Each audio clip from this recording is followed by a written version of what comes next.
Hello friends, যারা দেশ এবং দেশের বাইরে থেকে আমার এই ভিডিওটি দেখছেন সবাইকে আমার পক্ষ থেকে অভিনন্দন রইল। বন্ধুরা, আজ আমরা জানব কি করলে গাছের অর্থাৎ আম গাছের একটি গুটিও ঝরবে না এবং সুন্দরভাবে পরিপক্ক হবে, আরও সুন্দরভাবে বড় হবে এবং এখান থেকে আমরা সুন্দর সুন্দর আম পাবো। বন্ধুরা, আমরা প্রত্যেকে জানি যে এই আম গাছগুলোকে আমরা ডরমেন্সিং পিরিয়ডে রেখেছিলাম, অর্থাৎ পানি ব্যবস্থাপনা বা জল ব্যবস্থাপনা বন্ধ রেখেছিলাম। এখন কিন্তু সেটা করলে আর হবে না। অবশ্যই এখন আম গাছের গোড়ায়, ছাদ বাগান বলেন আর মাঠ বাগান বলেন, প্রত্যেক জায়গায় অবশ্যই পানি সেচের ব্যবস্থা করতে হবে এবং এখন খাদ্যও দিতে হবে আম গাছের গোড়ায়।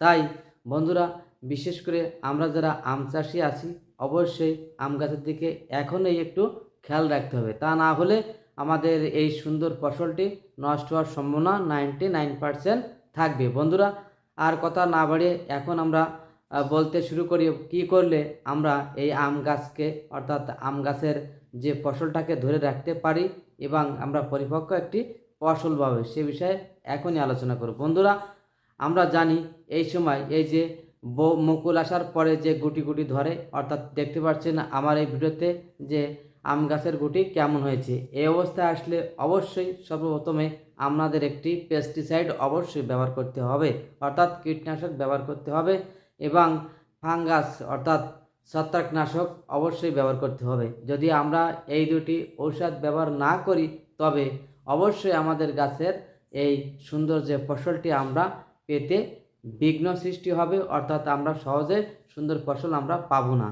আর এই সময় আরেকটি বিষয় আছে, সেটি আগে না বললেই নয়, সেটি হচ্ছে কুয়াশার ছাপ। বিশেষ করে ছাদ বাগান যারা আছে আমরা সহজেই এই গাছে আমরা অবশ্যই কুয়াশার হাত থেকে বাঁচতে হলে একটা কিছু অবশ্যই প্রয়োগ করতে হবে, সেটি হলো জলসেচ ব্যবস্থাপনা, অর্থাৎ স্প্রে মেশিন দিয়ে অবশ্যই সকালবেলায় স্প্রে করতে হবে। যেহেতু এই সময় কুয়াশা থাকে সেদিকে একটু আমরা বিবেচনা করব। এবার আসি আমাদের কীটনাশকের ব্যবহার। বন্ধুরা, এই সময় কীটনাশকের ক্ষেত্রে এক্ষেত্রে আমরা অবশ্যই সাইপারমেথ্রিন গ্রুপের ওষুধ অবশ্যই প্রয়োগ করব, অর্থাৎ পেস্টিসাইডের ক্ষেত্রে অবশ্যই সাইপারমেথ্রিন গ্রুপের ওষুধ অবশ্যই আমরা ব্যবহার করব।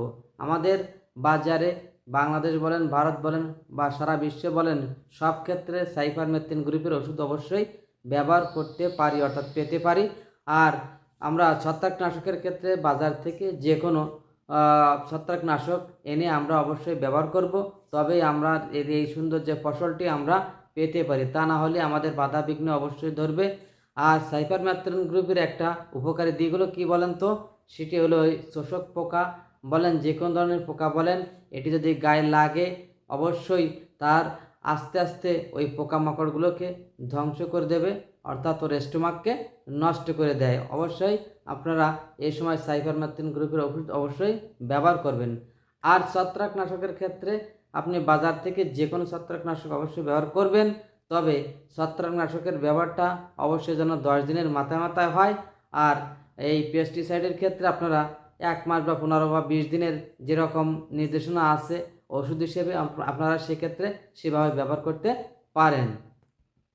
বন্ধুরা, আমি লিখিত আকারে এই কীটনাশক অর্থাৎ পেস্টিসাইড এবং ছত্রাকনাশকের ব্যবহারটা আমি লিখিত আকারে একটু পরেই আপনাদের মাঝে মাত্রা এবং ওষুধের নাম আমি চার্টে হিসেবে দেখাবো। আপনারা সেই অনুযায়ী ব্যবহার করবেন, তবেই দেখবেন আপনারা সুন্দর একটি ফসল অর্থাৎ সুন্দর ফল পাবেন।